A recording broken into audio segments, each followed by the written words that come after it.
அதை ஒரு religion பேஸோட connect பண்ணி இந்த சமுதாயத்துல ஒதுக்கி வைக்கக்கூடிய பழக்கம் உண்மையிலேயே ஒரு தவறுதலான ஒரு பழக்கம். இங்க எந்த விதமான தீட்டும் கிடையாது. நம்ம சாமியும் அந்த மாதிரி தீட்டுன்னு எங்கேயாவது சொல்லி வச்சிருக்கா? எந்த சாமியாவது அப்படி சொல்லி இருக்கு?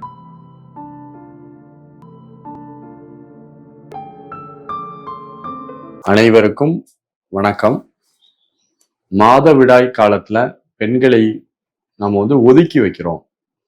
அந்த நேரத்துல அவங்களை அவாய்ட் பண்ணி தூரத்துல உட்காரு, ஒரு வீட்டுல ஒரு ஃபங்க்ஷன் வருது, கோயில்ல திருவிழா வருது, முக்கியமான நாட்கள், விரத நாட்கள் வருதுன்னு சொல்லி பெண்களை ஒதுக்கி ஓரத்துல உட்கார வைக்கக்கூடிய பழக்கம் குறைந்துச்சு.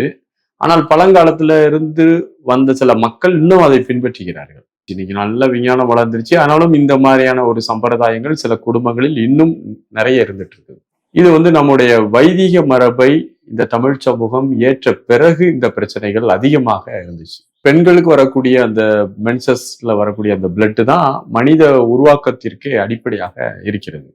எல்லாரும் அதை குடிச்சு அதுல வயிற்றுக்குள்ள கிடந்துதான் வெளியில வர்றாங்க. சோ அது எப்படி தீட்டாக மாறும்? மனித உடல்ல இருக்கக்கூடிய கழிவுகள் தீட்டாக மாறும். இன்னைக்கு எண்ணற்ற மனிதர்கள் மனதளவுல கொடூரமான புக்தி உடையவர்களாக இருக்கிறார்கள். இந்த சமூகத்தின் மேல் ஒரு அக்கறை இல்லாத மனிதர்களாக இருக்கிறார்கள். சுயநலம் பிடித்தவர்களாக இருக்கிறார்கள். மற்றவர்களுடைய பணத்திற்கு ஆசைப்படக்கூடிய மனிதர்களாக இருக்கிறார்கள். போட்டி, பொறாமை, பகை, அச்சமுடைய மனிதர்களாக இருக்கிறார்கள்.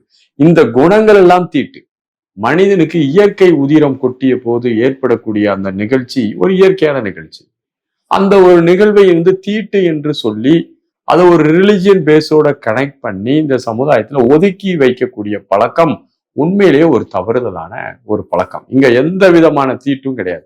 நம்ம சாமியும் அந்த மாதிரி தீட்டுன்னு எங்கேயாவது சொல்லி வச்சிருக்கா? எந்த சாமியாவது அப்படி சொல்லி இருக்கிறதா? ஒரு காலத்தில் பெண்களுக்கு இந்த மாதவிடாயில உதிரம் கொட்டும் போது அதை முறைப்படுத்த தெரியாத போது உடையெல்லாம் ஆவறதுனால பொது இடங்களுக்கு செல்லாமல் விலகி இருந்தார்கள். இன்னைக்கு பாத்தீங்கன்னா அதுல எவ்வளவோ அறிவியல் வளர்ச்சியின் காரணமாக நிறைய பேட் எல்லாம் கண்டுபிடிச்சிட்டாங்க. ஒரு காலத்துல அது இல்லாத காரணத்தினால தன்னுடைய உதிரப்போக்கு அதிகமாக இருக்கும் போது உடைகள் மற்ற இடங்கள்ல பரவி பார்ப்பதற்கு ஒரு ஆக்வேர்டா இருக்கிறது காரணத்தினால அவங்க என்ன செஞ்சாங்கன்னா இயற்கையாகவே ஒதுங்கி வாழ ஆரம்பிச்சாங்க.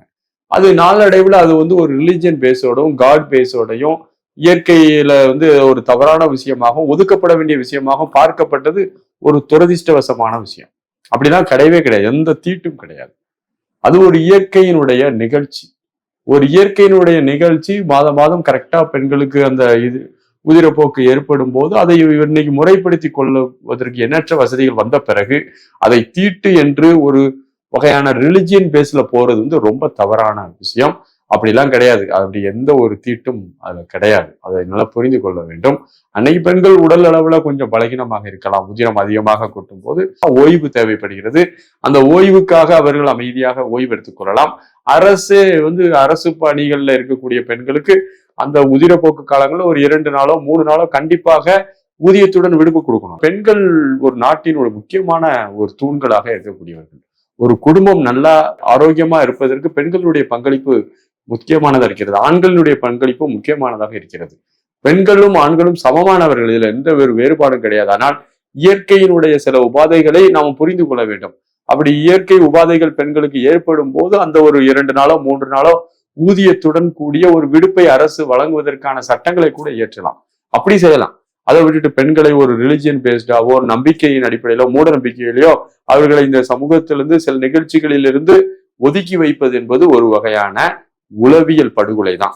அதனால நம்முடைய சிவவாக்கியாருடைய பாடல்களை எல்லாம் நீங்க நன்கு கருத்தூன்றி கேட்டு பாருங்கள். அதுல அவர் ரொம்ப தெளிவாக சொல்றாரு. அப்படி எந்த தீட்டும் கிடையாது. எந்த ஒரு தீட்டும் நம்ம பார்க்க வேண்டிய அவசியம் இல்லை. ஜாதியாலோ மதத்தாலோ பெண்கள் என்ற ஒரு இனத்தாலோ யாரும் ஒதுக்கப்பட்டவர்களோ உயர்ந்தவர்களோ தாழ்ந்தவர்களோ கிடையாது. இந்த இயற்கையினுடைய கொடைக்கு கீழே அனைவரும் சமமானவர்கள். ஒரு உயிர் மற்ற ஒரு உயிரை மதிக்க வேண்டும். நம்முடைய செயல்பாடு மற்ற உயிர்களுக்கு எந்த தீங்கும் தரக்கூடாது. அவ்வளவுதான்.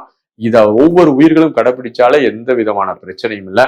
இந்த ஜாதி மதம் போன்றவற்றை வைத்துக்கொண்டு அரசியல் செய்து பிழைப்பது என்பது ஒரு வெட்கக்கேடான விஷயம். மானுடத்தை மானுடமாக மதிக்க வேண்டும். பெண்கள் அவர்களுடைய இயற்கை உபாதையின் போது அதை நாம் அப்படியே ஏற்றுக்கொள்ள வேண்டும். அதை அவர்களை ரிலிஜியன் ரீதியாக நம்பிக்கை ரீதியாக ஒதுக்கி வைப்பது என்பது ஒரு முட்டாள்தனமான விஷயம் என்பதுதான் என்னுடைய கருத்து.